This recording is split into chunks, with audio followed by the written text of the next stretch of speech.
छत्तीसगढ़ के बस्तर संभाग में धर्मांतरण का मामला तूल पकड़ता जा रहा है। इस मुद्दे पर लगातार बीजेपी और कांग्रेस एक दूसरे पर हमलावर है। जहां एक और पूर्व मुख्यमंत्री रमन सिंह ने प्रदेश सरकार को राउस्का विषय को लेकर घेरा था। फिर क्या था, सीएम भूपेश बघेल ने रमन सिंह पर पलटवार कर दिया। उन्होंने तो यहाँ तक कह दिया कि बीजेपी के पास छत्तीसगढ़ में कोई मुद्दा ही नहीं है, जिसकी वजह से वो ऐसे मुद्दे लेकर आते रहते हैं।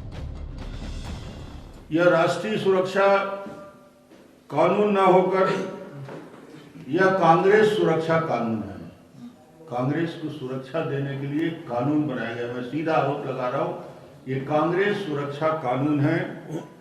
रासुका में जो प्रावधान है, किसी भी समय पुलिस को इतनी शक्ति दिया जा रहा है, किसी व्यक्ति को गिरफ्तार कर 1 साल के लिए बिना कारण बताए जेल में डाल सकता है, जमानत नहीं होगी।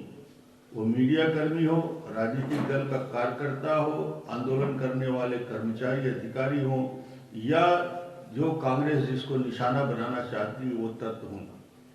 कांग्रेस ने फिर से एक बार आपातकाल लगाने की साजिश की है। मित्रों, पहले सांप्रदायिक तुष्टीकरण की रानी के तहत धर्मांतरण को बढ़ावा देने की साजिश किया। ये जो अधिनियम जारी किया गया है उसके लिए कंडीशन दिया गया है, असामान्य परिस्थिति में उठाए गए कदम। अब सवाल इस बात का है कि आज कौन सी ऐसी असामान्य परिस्थिति उठ गई जो कांग्रेस कल तक विधानसभा में कानून व्यवस्था को बेहतर बताती थी, आज ऐसे गंभीर कदम उठाने का कारण क्या हुआ? क्या कानून व्यवस्था इनके नियंत्रण से बाहर हो चुका है? क्या अपने दायित्व को निभाने में मुख्यमंत्री जी और सरकार असफल रही है? मैं स्पष्ट आरोप लगाना चाहता हूँ। अरुण साहु जी वकील हैं, रमन सिंह 15 साल मुख्यमंत्री रहे हैं। रासुका केंद्र सरकार का कानून है और हर 6 महीने एक निश्चित अंतराल में उसको रिन्यूअल करते हैं। तो उनके कार्यकाल में हुआ, पहली बार हो रहा है क्या?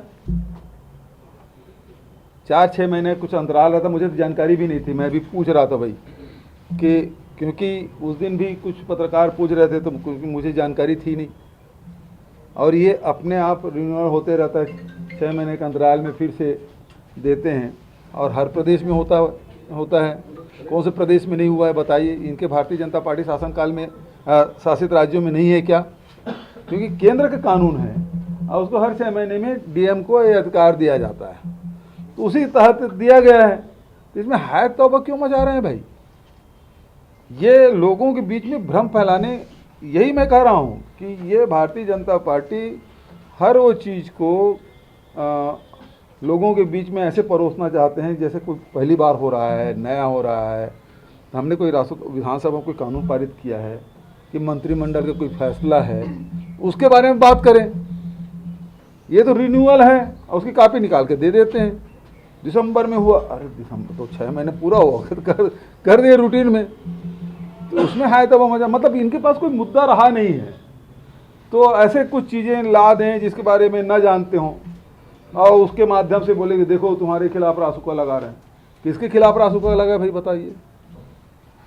जो गलत करते हैं तो भारत सरकार के जो कानून हैं उसके तहत ये गवर्न होता है। अब ये दूसरे प्रकार से बात कहने लगे हैं, तो ये कुल मिला के अभी फिर से बत्ती पड़ी है कि फिर कोई षड्यंत्र करके जाओ षड्यंत्र करो। छत्तीसगढ़ में शांति क्यों है? छत्तीसगढ़ के लोग खुशहाल क्यों हैं?